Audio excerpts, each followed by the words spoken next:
দর্শক যারা যেখান থেকে দেখছেন স্বাগত রয়েছি। আমাদের ফেনী নদীর মুড়ি প্রজেক্ট যে রেগুলেটর রয়েছে 40টি গেটই কিন্তু এখন ছেড়ে দেওয়া হয়েছে।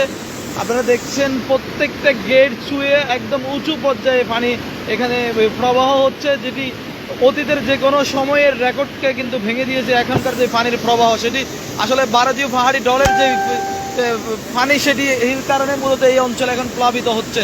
মানুষ আশঙ্কা করছে রাতে যদি বড় আকারের জোয়ার আসে, পানি যদি এখানে আটকে যায়, তবে সেক্ষেত্রে সোনাগাজী অংশ নিম্ন অঞ্চল প্লাবিত অলরেডি হয়ে গেছে, সেটি আরও অনেক বেশি পানি হবে এবং মাছের গের ইতিমধ্যে অনেকগুলো বেসে গেছে। বাকি যে উঁচু জায়গায় যে সকল মাছের গের অথবা মানুষের বসতি রয়েছে সেটিও তলিয়ে যাওয়ার সম্ভাবনা রয়েছে। আপনারা দেখছেন পানি প্রবাহ একেবারে উঁচু পর্যায়ে এসে এই পানি প্রবাহ হচ্ছে।